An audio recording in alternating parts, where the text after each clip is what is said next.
नमस्कार, मैं लीजा। आप देख रहे हैं सबरंग समाचार। हमारे साथ मौजूद है नव निर्वाचित सांसद आदित्य साहू जी।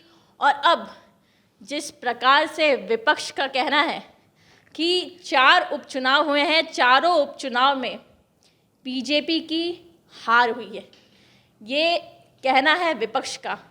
और ये भी कहना है कि झारखंड से बीजेपी का सफाया होते जा रहा है। इस पे ये क्या कुछ कहेंगे साहब?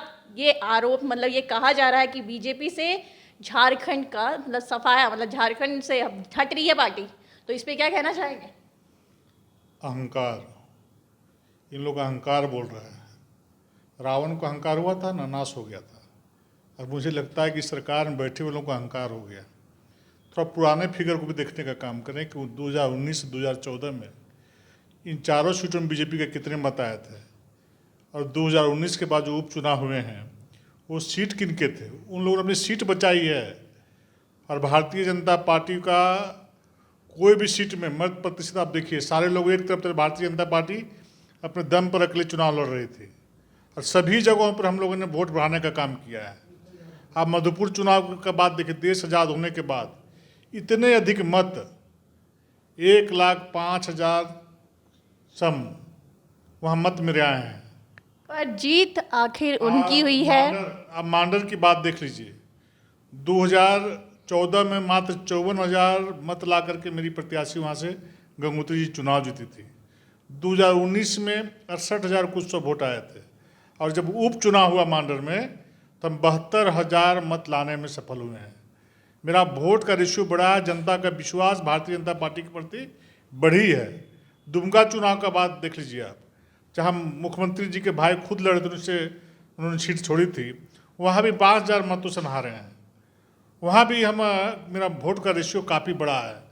और 2024 का चुनाव में मैं आज ही बोल दे रहा हूँ कि सारे का सारा सीट, इन चारों सीट भारतीय जनता पार्टी के झोली में जाएगा, और सभी लोगों को परास्त करने का काम करेंगे। तो अब जो 2024 के चुनाव आने वाले हैं, और उस पे भारतीय जनता पार्टी क्या कारनामे दिखाएगी, किस हिसाब से ग्राउंड लेवल पे लोगों के साथ जुड़ने का काम करेगी? मैं तो पहले ही बोला कि भारतीय जनता पार्टी की इन चारों सीटों में मत प्रतिशत काफ़ी बड़े हैं। जनता ने भारतीय जनता पार्टी को पसंद किया, भारतीय जनता पार्टी कार्यों को पसंद किया है। इसलिए अब मांडर के चुनाव हाल में जो हुए हैं, लोग इतरा रहे हैं अहंकार में, लोग जो अपनी भाषा बदल के जनता के बीच जा रहे हैं, बोल रहे हैं। अहंकार नहीं होना चाहिए। चुनाव में जीत और हार लगा रहता है, लेकिन मांडर चुनाव देखिए ना, 2014 में 54,000 बीजेपी के वोट आए थे, 19 में 68,000 वोट आए थे, अरे चुनाव में हमारे 72,000 वोट आए हैं। पर 2014 में जिस हिसाब से बीजेपी की लहर पूरे देश में थी, कहीं ना कहीं उसमें कमी आ रही है। तभी 2 सीटों पे राज कर रही है जेएमएम, और 2 सीटों पे कांग्रेस राज कर रही है साहब। तो इस पे क्या कहेंगे? देखिए, लोग सरकारी तंत्र का दुरुपयोग किया है, पैसे और पावर का खुलेआम दुरुपयोग किया है। बाई इलेक्शन और आम इलेक्शन बहुत अंतर होते हैं। 2024 के चुनाव में जनता जो मतों का रुझान है, जो जनता ने पसंद किया है, और अधिक से अधिक मत भारतीय जनता पार्टी को लोगों ने देने का काम किया है।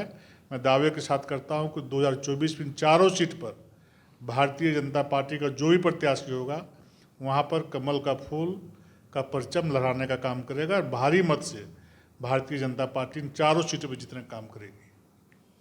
अब अग्निपथ जो योजना है सरकार की तरफ से लागू कर दी गई है, इसमें आक्रोशित हो रहे हैं युवा वर्ग, इस पे क्या कहेंगे? देखिए, युवा वर्ग कांग्रेस का कार्यकर्ता है, जो इस तरह काम कर रहे हैं। रांची में कहाँ कुछ दिखा आपको, झारखंड में कहाँ कुछ दिख रहा है आपको? ये बनावटी चेहरे लेकर लोग उतर रहे हैं। आदरणीय नरेंद्र मोदी जी देश के नहीं, दुनिया के सबसे शक्तिशाली नेता है। मतलब आपका कहना है कि कांग्रेस करवा रही है ये सब काम? निश्चित रूप से, चूंकि कांग्रेस के पास कुछ काम बचा नहीं, बेरोजगारी की तरह ये लोग दिन अपना व्यतीत कर रहे हैं। तो कोई भी अच्छे काम होते हैं, कोई भी इश्यूज होते हैं, तो लोग विरोध पे लोगों को सड़कों पर उतारने का काम कार्यकर्ताओं को करते हैं। आदरणीय मोदी जी देश का एक एक सदस्य उनके परिवार के सदस्य के रूप में मानते हैं। आपने देखा कोरोना काल में किस प्रकार से एक एक व्यक्ति, एक एक परिवार के एक एक सदस्य के बारे में चिंता की। जिस गरीब कल्याण योजना के माध्यम से लोगों को चावल दिया जा रहा है, उस चावल को भी, जहां कांग्रेस समर्थित सरकार चल रही है, उस चावल को भी माफिया के हाथ से ब्लैक मार्केटिंग करने का काम किया जा रहा है। कितने लोग जनता के प्रति चिंतित हैं। अब झारखंड में देखिए, झारखंड में 2.5 वर्षों से कांग्रेस के समर्थन से सरकार चल रही है। 2 काम ये लोग गिना दे कि जनता के लिए हमने काम किया है।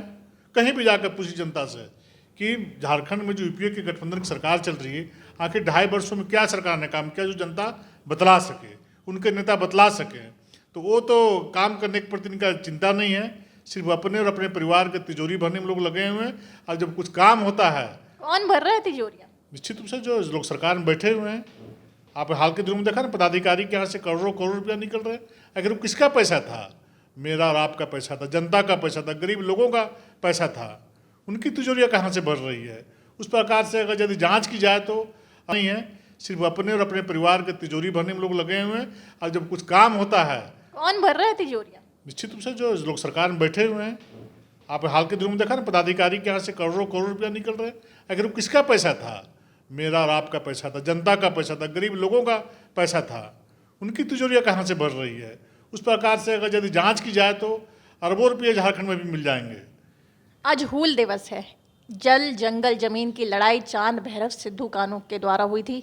संथाल परगना में इसकी शुरुआत।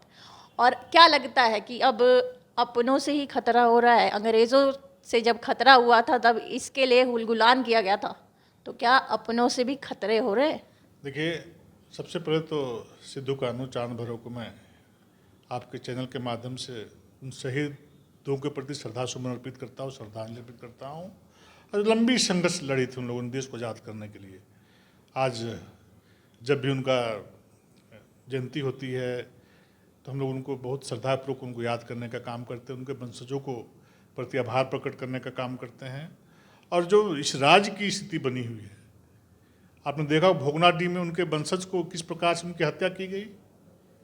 सरकार, वर्तमान सरकार वही श्रद्धांजलि दे रही। माननीय मुख्यमंत्री जी का वो क्षेत्र है बरहेट, आप सभी लोग जानते हैं। आज तक क्या कार्रवाई किसी छिपा हुआ नहीं है। इसलिए जो यहाँ के सत्ता में बैठे लोग हैं, सत्ता में बैठे लोग सिर्फ अपने अहंकार में डूबे हुए हैं। उनकी भाषा बदली हुई, उनका चाल चलन बदला हुआ, उनका व्यवहार बदला हुआ, उनके प्रति जनता का रवैया बदला हुआ है। आखिर कैसी सरकार चला रहा है? सरकार में बैठे लोगों को चिंता करना चाहिए। सरकार में बैठे मंत्री बोलती हैं, उनकी भाभी जी बोलती हैं माननीय मुख्यमंत्री जी का कि बिचौलिया और माफिया सरकार चला रहे हैं। दीपिका पांडे जी बोलती हैं, बन्ना गुप्ता जी बोलते हैं। कौन नहीं सरकार के बारे में बोल रहा है? विपक्ष की बात तो छोड़ दी, सरकार में बैठे लोग। बंधु तिर्की जी जो आज बड़ी बड़ी बातें कर रहे हैं, बंधु तिर्की जी कई बार सरकार को कोसने का काम किया है, सरकार काम नहीं कर रही है। तो पहले तो अपने लोग को तो संभाल लें। अपने ही वहाँ पर उथल पुथल का माहौल बना हुआ है और कोई संतुष्ट नहीं वर्तमान सरकार के कामकाज से। तो आपने सुना सांसद साहब ने क्या कुछ कहा है। उनका कहना है कि अहंकार में डूबी हुई है सत्ताधारी दल के जो नेता है, वो अहंकारित हो चुके हैं, अहंकार में डूबे हुए हैं। उन्हें अपने यहाँ पहले सुधारनी चाहिए चीज़ों को और उसके बाद ये आरोप प्रत्यारोप का खेल खेलना चाहिए। ऐसी खबरों के लिए बने रहे सबरंग समाचार के साथ। कैमरा पर्सन दीपक के साथ लीजा, सबरंग समाचार।